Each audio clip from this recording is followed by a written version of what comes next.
All right, then, ladies and gentlemen, and we are here, and it is Wednesday, and you know what that means. It's time for Wisdom of the Ages, reading from Dr. Wayne W. Dyer's Wisdom of the Ages. We call this Wednesday Wisdom, ladies and gentlemen, but we're down to the second to the last chapter here. And today's subject is action versus doing.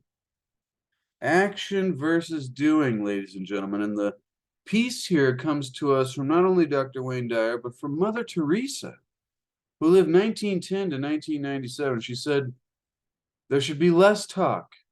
A preaching point is not a meeting point. What do you do then? Take a broom and clean someone's house? That says enough. Very interesting. And so this speaks to this quality or this subject here of action versus doing. Maybe action versus actually doing something rather than doing something that's almost meaningless. But, I found to the contrary that sometimes in our lives there are times when non-action is just as important as action itself. And so there has to be a balance of these things, ladies and gentlemen. Anyway, welcome to those of you who have been here before. I want to thank you for being here again. And to those of you who have not been here before, welcome. I'm Chase, and I'm glad to have you here. And hope you got yourself a nice beverage, some tea, or anything that suits your fancy, ladies and gentlemen. Because let's dive in to what Wayne Dyer has to say. But first, Mother Teresa lived 1910 to 1997. She was a nun who was a history and geography teacher and head mistress in Calcutta. Mother Teresa was called to leave the convent to help the poorest of the poor and live among them. In 1950, she and her helpers established the Missionaries of Charity. Very fascinating. So what she said, once again, was there should be less talk. A preaching point is not a meeting point. So what do you do then? Take a broom and clean someone's house? That says enough. And so what did she mean by this? Well, Wayne begins here by saying, ladies and gentlemen, the most effective way to teach anyone what we would like them to know is through behavior. Being the example, ladies and gentlemen, this one speaks to me personally, and I bet it speaks to some of you personally as well, is how can we teach others the way, that we've been learning on this channel and through my work, is it's like, how can we teach someone this way if we're beginning to discover and understand that there is a new way that we can live life at a much higher quality, much higher level, excuse me, and experience, more joy and more peace and more comfort, more contentment, more purpose, more fulfillment, all of these things that we want out of life. And so the question to me usually comes, how do we teach anyone what we would like them to know? Well, Wayne says the most effective way is through behavior, not words. And so maybe this speaks to action versus doing. Often endless hours are spent in conversation expressing our frustration about what we find objectionable and verbally exchanging insults and examples of what is so exasperating. The desired change does not materialize, and you still experience the anguish of being mistreated.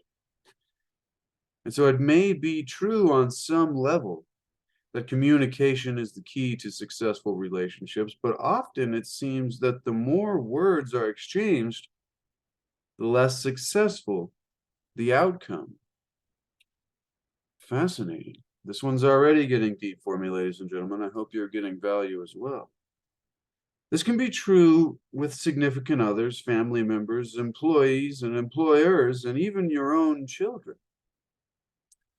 Mother Teresa, the diminutive spiritual giant who worked daily in the streets of Calcutta, seeing Jesus Christ, quote unquote, in all of his distressing disguises. That's one of the quotes I love, is when people say, you look around and look at everybody and you see God or the Tao, or some people refer to it as Jesus, or you see the force in all of its distressing disguises. So that's what we are, ladies and gentlemen. We are pieces of God, of the universe, whatever you call it, the great mystery. We are pieces of that in just a distressing disguise.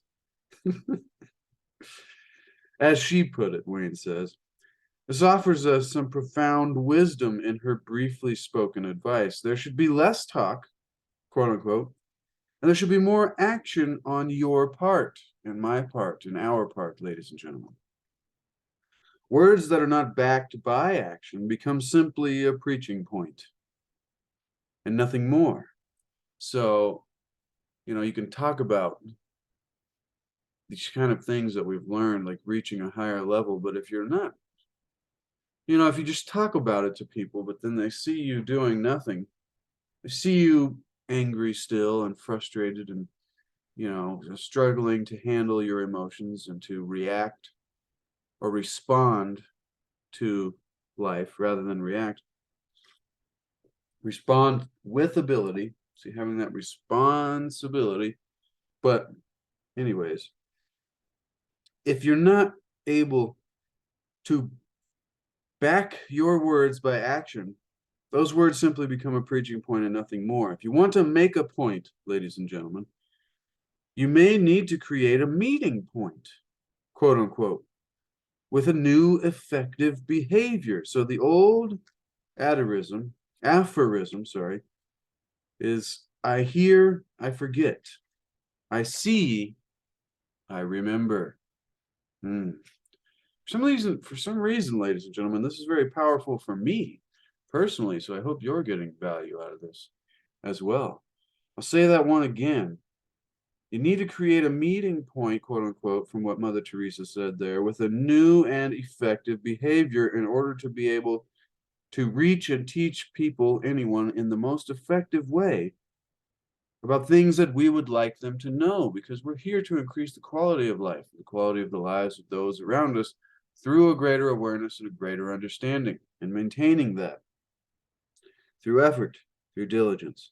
Now, the way that we can do this is through the example, through being the example, through our action, rather than just being, a pontificator or somebody who merely just has a preaching point rather than a meeting point. And so the old aphorism, I hear, I forget, but I see, I remember. I do, and I understand. Applies not only, Wayne says, to what you want to learn, but also to how you wish to be treated. Obviously, you cannot learn how to swim by simply listening to the words of others or watching other people in the water. It's a great metaphor here. You must do it in order to know it. And this same concise logic applies to the folly of endlessly exchanging words as your only means of communication. Behavior is the most effective way to communicate with others in your life. My wife and I, Wayne says, have always told our children about kindness to all creatures, yet the most effective way of communicating this message is our own behavior reflecting that viewpoint. So in other words, they're not just smashing the bugs in front of their children while saying, you want to be precious to life, little children. Now let's swat these flies. Like, what? Can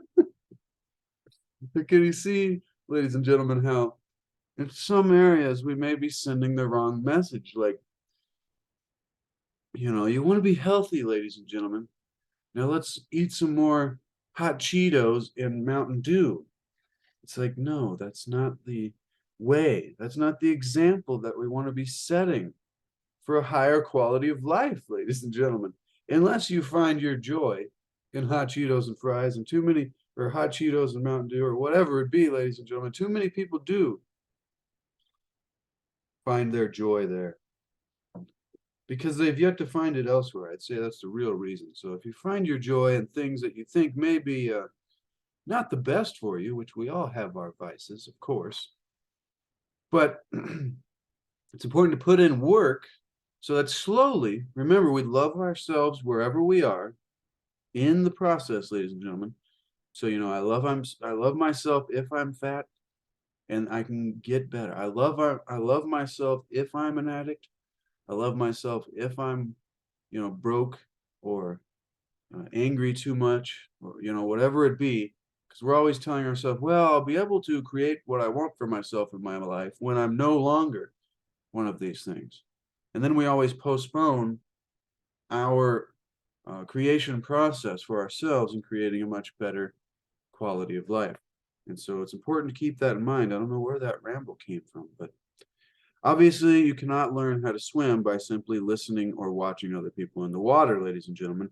You must do it in order to know it. And this same logic applies to the folly of endlessly exchanging words as your only means of communication. So back to the bug example, the most effective way to communicate the fact that you need kindness to all creatures is to do it with your actions for those that are trying to learn it from you. See, this is very deep for those of us that may be teachers at one point or another. But remember, ladies and gentlemen, we are always students and teachers at every moment in our life, whether it be from just living life by ourselves or communicating and interacting with other people. We're all students and teachers, and we can learn from other people, from nature, from our own experience. And so remain the student, but also the teacher.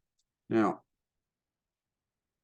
perhaps communicating this message is very interesting. Wayne says perhaps the most telling example of this occurred for him on Maui when Marceline and one of our daughters discovered a tiny bird who had fallen from its nest. I recall my wife, who had many important family matters to attend to that day, taking that tiny bird in a shoebox and driving it halfway around the island to a shelter that she had called, spending 4 hours in traffic and giving up her day for a little baby bird. It's like, wow, that's quite an example there, ladies and gentlemen. But she delivered the tiny creature to helping hands, and in doing so, she created a meeting point rather than a preaching point. Our children and I saw love for all creatures in action that day. So they saw the example, ladies and gentlemen, and the lesson had more impact than any tirade or any speech on the subject. When you find yourself embroiled in the futility of word games that just address the surface of an issue, stop and remind yourself of the great wisdom in Mother Teresa's suggestion. Ask yourself, what can I do here? Like, what can I actually do to maybe, get the message across, which is tough for those of us who merely have the opportunity of speaking rather than showing by example. It's fascinating, ladies and gentlemen. Maybe I could post videos of, it'd be hard to catch yourself in the moment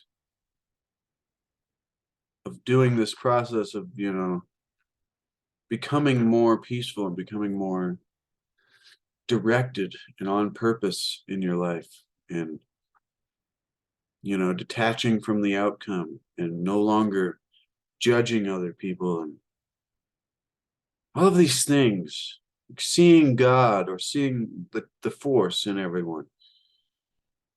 It's interesting, but the example, ladies and gentlemen, be that example in your life and let other people see that there are these people that can do it. And then maybe eventually they'll look for someone that can teach them how to do it. And so it says, what can I do here? Instead of continuing to try to make your point, Wayne continues, if someone is disrespectful in language, by all means state your case in words, and then if the disrespect continues to the surface, just shift into the action stage, which doesn't mean combat. Doesn't mean, kung fu them. It's like shift into the action stage or the meeting point, as Mother Teresa describes it. Remove yourself immediately from the scene. If you are dealing with an adult, do everything possible to convey your seriousness. Stay away for a week at least, If you are dealing with drunken behavior, don't be an enabler by using more words as your only means of communication. Rather, demand that the person seek help, or you will no longer be a part of his or her life. Now, this is deep and challenging stuff for all of us, ladies and gentlemen. So it's great opportunities that Wayne is giving us here to attempt to make a positive change in our life, because these may be areas where many of us struggle with on impacting others or even ourselves. Remove, rather than demand, words as your, rather demand that the person seek help, or you will no longer, with children, remove privileges and stick to it when basic rules of decency and harmony are violated. By all means, talk it out, but eventually you must take the broom and clean the house of another if you are truly going to be of help. And then they get mad and say, "What'd you do with all my stuff?"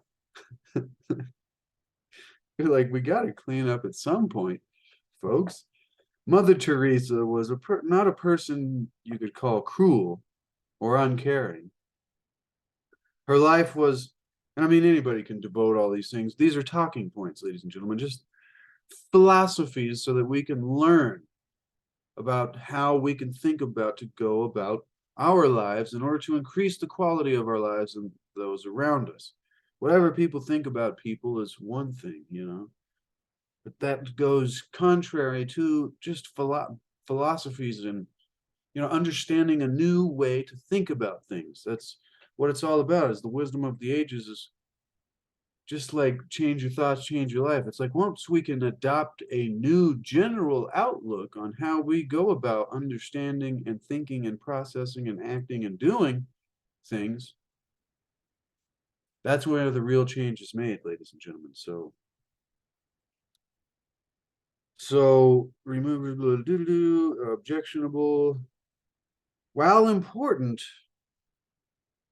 it's a risk of, while the words are important to say, it's at risk of not really causing any true change without the reflection of the example or the behavior. And so it's like she seemed to know the way to make this a reality, Mother Teresa.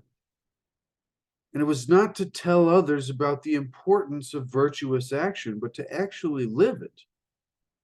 It is not cruel to show with behavior that you will not condone those things you find objectionable. I would ask, how do we do this? What is the best way to do this? But I have enough audio books and podcasts and things from Wayne taking calls from individual people on his radio show that are answering questions just like this.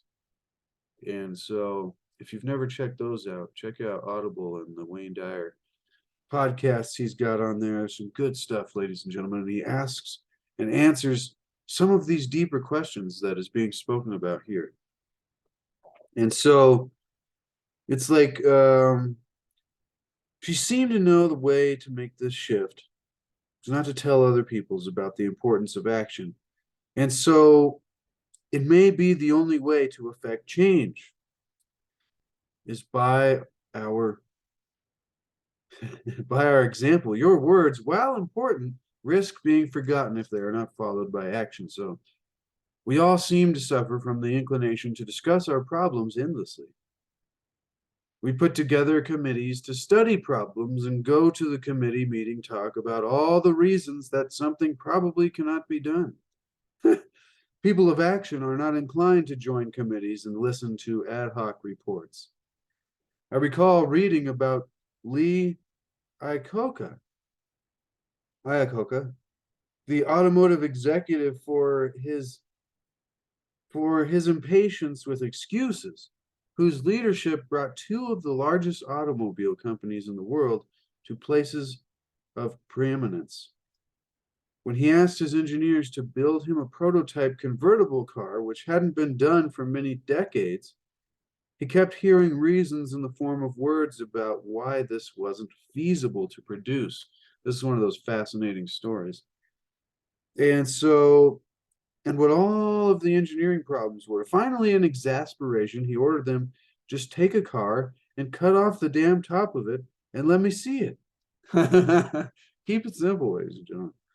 People of action, those who make a difference in life, those whom we all most admire, all seem to know the truth of the ancient wisdom. What you do speaks so loud, I cannot hear what it is that you say. Be a doer. This is the advice of today. Action versus doing. Be a doer. And in the process, you will do more to teach others and to bring fulfillment into your life than all the words in the dictionary could ever convey. And so to implement this advice of Mother Teresa and of Dr. Wayne Dyer and many others about action versus doing, about how we can begin to make a difference in our lives, we need to, number one, keep in mind that you get treated in life the way you teach people to treat you. And this is one of the hardest, most powerful lessons, ladies and gentlemen, when dealing with relationships, whether it be your family or your significant other, or like you said, your children or your coworkers or your boss, anybody, your teachers, if you're still in school. If you're in school and still listening to this video, you are on the path. Holy cow, good job. I wouldn't, when I was younger, I had yet to get myself on the correct path, the journey, as I like to call it, the path of the sage. But keep in mind that you get treated. So if you're thinking about like your brother or your sister or whatever, and they treat you a certain way that you don't like, and it's not okay with you, you get treated in life the way that you teach people to treat you. So what does that mean? You're like, I didn't tell them to do this to me. What are you saying, Chase? It's like, well, no, you, through your reactions, have allowed it to continue. You might be saying, I'm not happy with it. I don't, I tell them to stop doing it, and they keep doing it, right? And so you teach them with your actions, oh, I don't like this, stop doing it. And they're like, or whatever it be. You have to, like Wayne said, you have to literally remove yourself from the situation for extended periods of time, or do something that is enough to show them that you will not tolerate this anymore. You're just not going to take it. And that doesn't mean any acts of violence, because we learned about nonviolence just a few days ago, ladies and gentlemen, a few weeks ago, sorry, just a couple chapters ago, literally two. So 2 videos ago in this series, Wisdom of the Ages, you can learn there about nonviolence. But it's like, this is one of the very important things, is that you keep in mind that you get treated in life the way you teach people to treat you. So most often the biggest example is literally removing yourself from the situation and showing that you will just not be treated this way any longer. And if you are going to, then you will not be in this situation any longer. Goodbye. Like, sorry.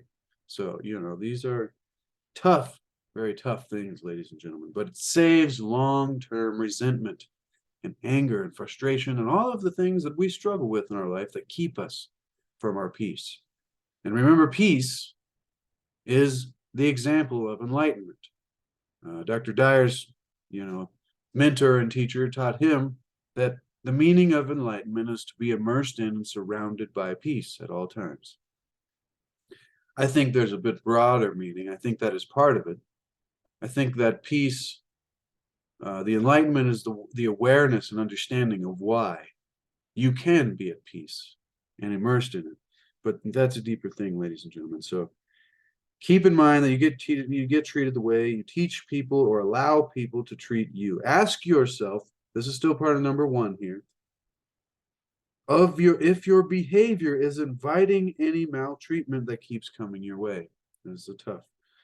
tough, but it will change your life, ladies and gentlemen.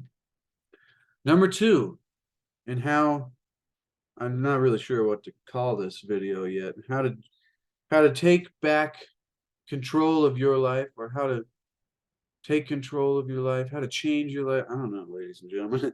Leave me a comment in the description and let me know, and I might change the title after I read the comments.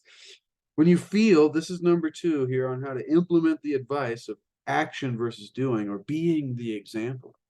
How to truly make change in your life and be a positive example, something like that. When you feel your words are no longer making an impact, Wayne says, and they are leading you into long, tiresome tales that end up with the same results, resolve to be creative in shifting from a preaching point to a meeting point. So, in other words, from a talking point to a doing or acting point. Write down new ways of action that will convey your point, and vow to follow through on these points, even though your temptation is to revert back to the word games and trying to convince. And number three, ladies and gentlemen, on how we can take back control of our life and begin to be the example of change, is let your family members, particularly your children, observe you living your philosophy. Regardless of what they might say, they will respect you for your actions, even if they appear to be critical. If you refuse to stoop to a level of argumentation and defensiveness and simply, with determination, demonstrate your life philosophy, you will come to know the value of that meeting point, of that being the example through action and doing. Boom, ladies and gentlemen. It's a boom to wisdom. It's a boom to the wisdom of the ages. It's a boom to knowledge. That one's really important to me. I think that one might be one of the ones, and it's easy to find too, because it's right at the back of the book, so I can always come to it. It's not even so much what Mother Teresa said there, but what Wayne Dyer had to say about what she said. And it's like,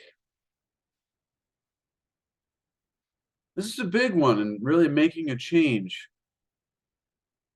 In making a change in our lives, ladies and gentlemen. With that determination, demonstrate through action rather than words what it is that we believe and what we think is right. Very deep, very fascinating. Can be taken many ways, ladies and gentlemen. That's why I believe the last chapter of this book, which will be next Wednesday, it's kind of sad, but it's all right, ladies and gentlemen. Next Wednesday will be the subject of awe. A-W-E, ah, like wow. And it comes to us from the one and only Dr. Wayne W. Dyer, which is sad because it has his dates here of the times that he lived here on this planet with us, which was 1940 to 2015, ladies and gentlemen. Dr. Wayne W. Dyer. And that will be next week on Wisdom of the Ages. I kind of got sad there. I didn't realize he was going to be the last teacher, author, and poet, and wonderful sage and mystic that was at the end of all of these wonderful authors and poets like Jalaluddin Rumi and Epictetus and Jesus and Marcus Tullius Cicero, Confucius, Lao Tzu, ladies and gentlemen, the Buddha, Pythagoras, and Blaise Pascal. Wow. And then at the very end, we got Wayne W. Dyer, ladies and gentlemen. What a wonderful format, and I can't wait to dive into that beautiful last chapter of the Wisdom of the Ages next week on Wednesday, ladies and gentlemen. I look forward to seeing all of you here, and I look forward to discovering the last and final chapter of what has been such a wonderful journey, ladies and gentlemen. I find as this series has gone on, that it has been more and more impactful on my life. Forcing myself to read these things out loud and getting into it and speaking on it, even though the topic today was action rather than speaking, but for the purpose of teaching someone that cannot be here and watch me live my life through example, is to introduce these kind of things. But it's really had an impact on me, and so I hope it's had an impact on you too, ladies and gentlemen, and whoever's been here with me, and Dr. Wayne Dyer and Lao Tzu and all the wonderful authors and poets of the wisdom of the ages. And remember, ladies and gentlemen, continue to seek to achieve and maintain happiness through enlightenment, through a greater awareness and a greater understanding of the wisdom of the ages. And begin, ladies and gentlemen, to make happiness the way. Because there is no way to happiness. Happiness is the way. And when we can begin to make happiness the way, the things that we've been telling ourselves, oh, I'll be happy when I get there. I'll be able to do what I want in my life when I finally am, where I want to be, will become irrelevant, ladies and gentlemen, because we'll already be there. And then the entire journey will be wonderful. And we'll leave it with what the T tab says here. It says, one who brings happiness to others, or like I was just saying, to life. If you don't believe me, this is literally on the bottom of my little tea bag here.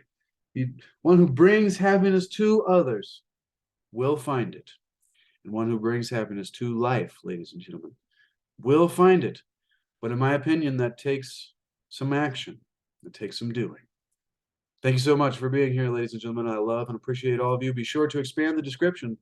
Get yourself one of my landscape paintings. I ship within a day, so I'll have it sending your way. But also, get this book. I have the link to Amazon down below.